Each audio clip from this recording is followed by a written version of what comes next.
Call me a god. Let's go. I'm about to go off like a weapon. Fuel to the top, got a filled up engine. In my thoughts, obsession. I will not stop, no, I'm never second guessing. I got a God complex. Haters love to hate, but I never feel pressed. Got a lot on my plate, but I never get stressed. I'll take all the pressure like I'm acing this test. Tear it up like I'm Jason. I see the world like it's ready for the taking. I see this place like a game I'm playing. Straight to the bank to collect my payments. No negotiations, it's my way, I was born impatient. And like a damn Freemason, I'll run this nation. They call me a god. They call me a god. They call me a god. Alright, hi guys. So today I'm going to review possibly the best X-Men film, X2 United. I mean, for me this is probably my second favourite. My favourite will always be Days of Future Past, but yeah, this is my favourite for the longest time until Days of Future Past came out. Yeah. Because after X2, we kind of get like two shit films in a row. I mean, you can kind of get some kind of enjoyment out of them, but they're not good compared to like some of the stuff that comes afterwards, after those two films, like First Class, perfect film, that's like my third favourite. The Wolverine, which to me is underrated and probably the best Wolverine film we had before Logan. And then, you know, Days of Future Past, like, yeah, the best X-Men film in my opinion, yeah. But let's get into this film. So yeah, the movie starts off with the President trying to decide what he's going to do about the mutants, kind of like the previous one did.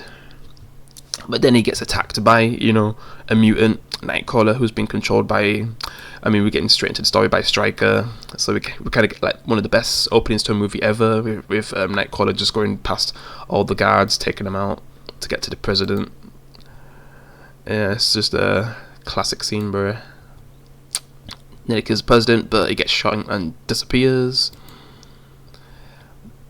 I don't know if like in the first scene they kind of show Wolverine going to Alkali Lake, but yeah, then you just see like the other mutants in a museum, kind of having beef with the humans, and Scott's just trying to control her powers and stuff. And then like there's then a point where the humans are about to fight, you know, Scott and Pyro's character, but then, you know, flipping Pyro puts one of them on fire, and then Scott just, you know, puts him out, and then Professor X comes and just freezes everyone and just basically tells them to leave. They go back home, and it's that hearing what's going on with like the mutant stuff right now. Then you got Stryker in the White House talking to the President, because Stryker just wants to kill all the mutants while he's still trying to find a way, like the best way to actually resolve this, because his plan was to make the President scared of the mutants, even though he's the one who actually tried to kill the President. Because he actually could have, and I wonder what would have happened if the President died. I mean, yeah, the mutants would definitely be screwed because if it ever got to a point where a mutant actually killed the President, the mutants they're screwed. And we already know that the Senator is Mystique. I mean, it's been, I don't even know how long since I reviewed the first film, but yeah, because yeah, Mystique basically takes over the President, because in the, well, was he like Senator, not President? Yeah, because he basically dies after what Magneto did to him, like trying to make him a mutant, but not naturally, and he just turns into water and dies. So Mystique, like sometime after X-Men 1, takes over his body. Yeah. So she kind of is like in the government right now, undercover. And Magneto's locked up, which that's Mystique's goal, to like break him out and stuff. And then I guess Wolverine returns after coming back from Alkali Lake, not really being able to find what he's looking for. You know, this is when they introduce Iceman in this film. Yeah, Bobby, a great addition, and Pyro, another great addition. Just yeah, and then we get to see what Magneto's doing right now, and how he's being flipping controlled by. He ends up being controlled by Stryker, but to get information about Charles and stuff. Yeah, but which happens sometime later on anyway. Then we've got Lady Deathstrike. I think that's how you say her name. She's basically being controlled by a Stryker. There's just some that I wish weren't being controlled, because for the whole film you're not really getting to see their true character. Like in this film, we don't really get to see Lady Deathstrike's true character, probably for like a few seconds. Then she just gets controlled again. Like, man, yeah. But that's the whole point anyway. So yeah, there's just some that I wish got to do a lot more. And this is when they kind of find Nightcrawler, because they find out that he's the one who attacked the president. But they're trying to see if he's actually a threat. And he basically reveals that he was being mind controlled, and he has a really strong faith in God and stuff. Yeah. And it was cool, like, we were watching like a X-Men 97, not 97, sorry, a 90s X-Men episode where Nightcrawler is basically the one that put some faith into Wolverine, because Wolverine was in a dark place at this point. So imagine we've got some that kind of stuff in this film. Yeah. Because yeah, the Night Show was basically ahead of its time. Yeah. But yeah, anyway, they decide to bring it back to the X-Men mansion. But then, you know, that place ends up getting attacked. After they find out, like, flipping Magneto's kind of given up where the mansion is. Because in First Class we actually get to see that Magneto always knew about the mansion. Because, you know, Eric and Charles was like close as kids. So yeah, he kind of had that knowledge. But he never like revealed it. Which is kind of cool of him, because we used to be friends. But yeah, they end up getting like attacked, so Charles gets taken. Cyclops does what he can, but you know, he gets defeated, because you know, Cyclops in these films sucks. But you know, Wolverine, he puts up a good fight protecting the kids at the mansion, since he was in charge to like protect them. Kind of get a few cool scenes earlier with Iceman like kind of cooling his beer. Yeah, stuff like that. That's just nice. And you got man, what's his name again? Man, I don't remember my head right now. But you know, the guy who can turn into metal, he kind of helps protect the kids as well. Yeah. And you got Kitty Pryde, you know, winning through people, just even though she isn't really properly cast as someone yet until like X-Men 3. You know, Ellen Page plays as Kitty Pryde going forward until I guess we see a reboot. See how that goes. But yeah, everyone's just trying to escape. Wolverine is just like slaughtering the guys.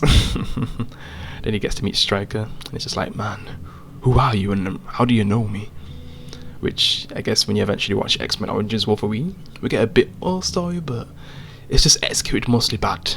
Because there was some parts that did well, but then mostly it was bad. And I just hate how good. I mean, we'll get to that film. We'll get to it.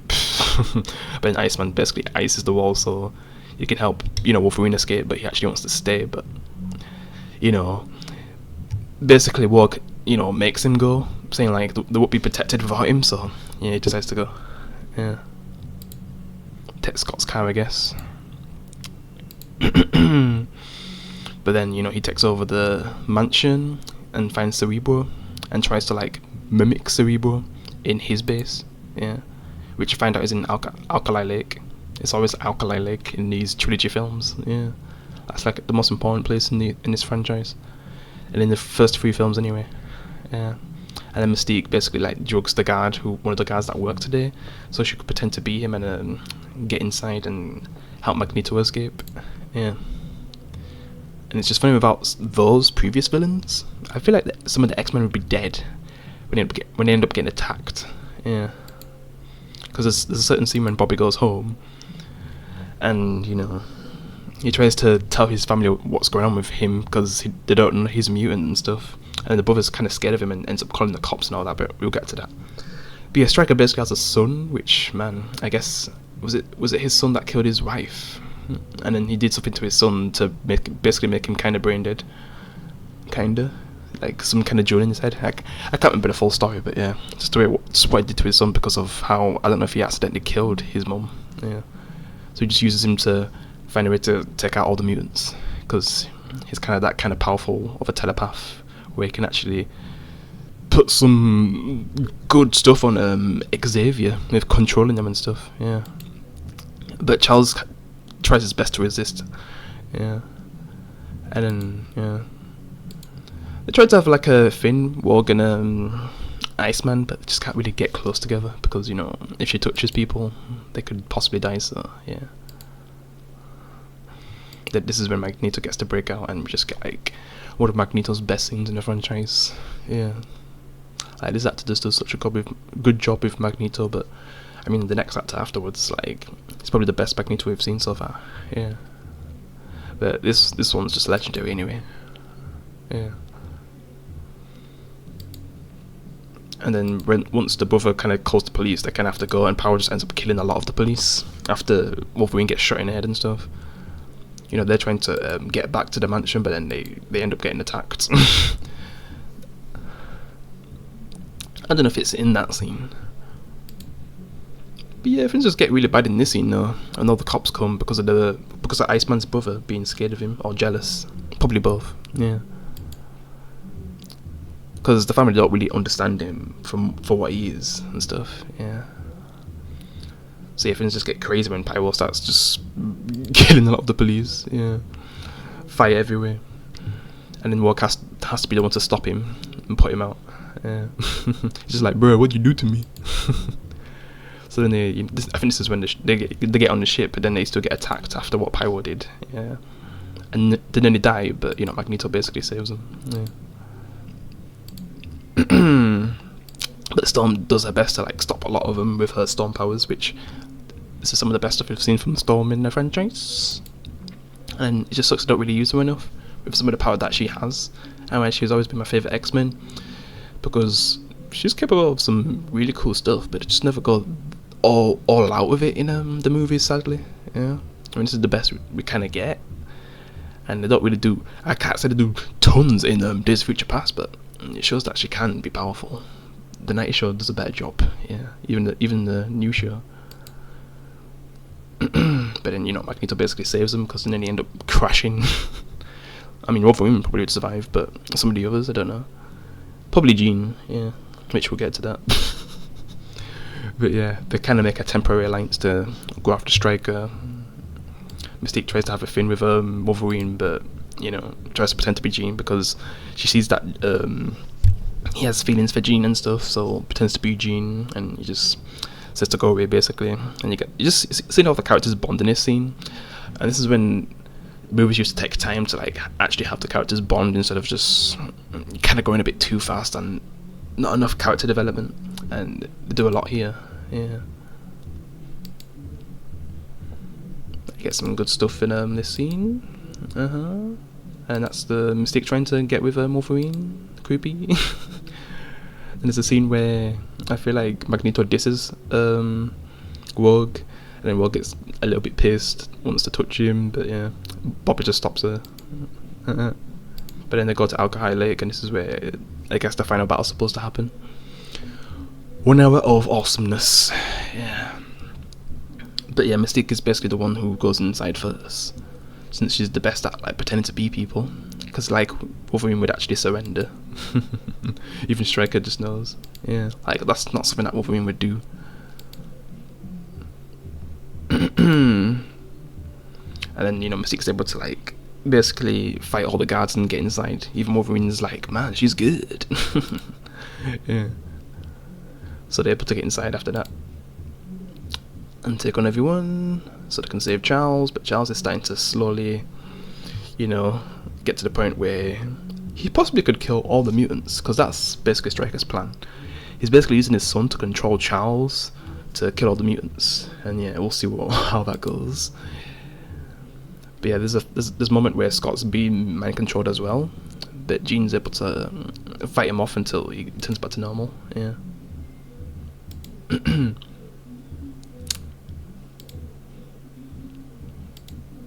I think this is when Wolverine fights Lady Deathstrike. Probably one of the best fight scenes in the franchise. It's awesome.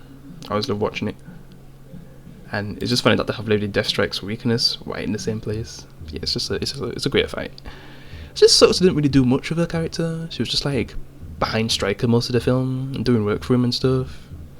They don't really do a lot with her, sadly, until this scene, but then she just dies. And I feel like Wolverine would have got defeated by her if it wasn't for like her weakness literally being inside the same room. It's just funny.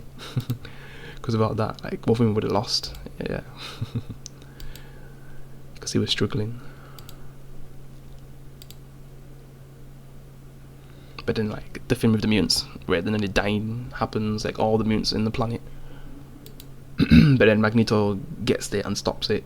But then he kind of changes the plan to like kill all the humans, which is just crazy. Yeah.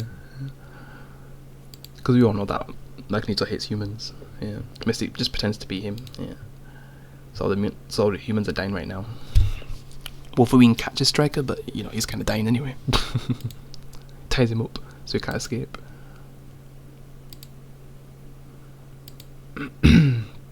And then, you know, it's basically Storm and Nightcrawler who saved the day, stop all the humans from dying, and then helps Charles escape. Yep.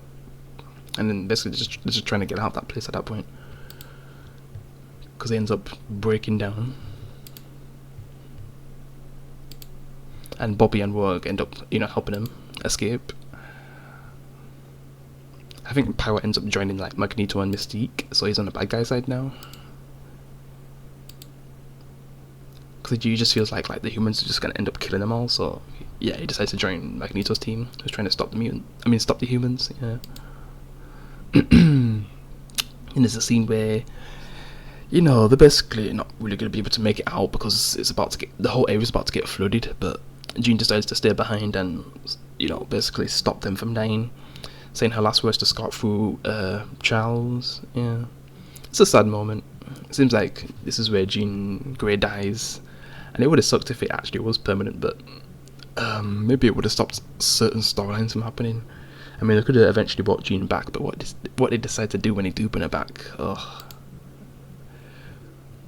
And then they go see the president to try to convince him to not be enemies, basically. Like, just such a cool entrance with the lightning and stuff, and them just appearing thanks to Nightcrawler.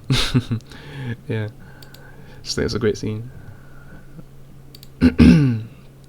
Them just trying to reason with the president and how they're not really a threat. And this, probably without this scene going into X-Men 3, they wouldn't really have a big government alliance that, you know, Charles has been trying to fund for so long. Yeah. Yeah, it's a nice way to end the film. Scott at this point is just broken because he lost Jean. Yeah.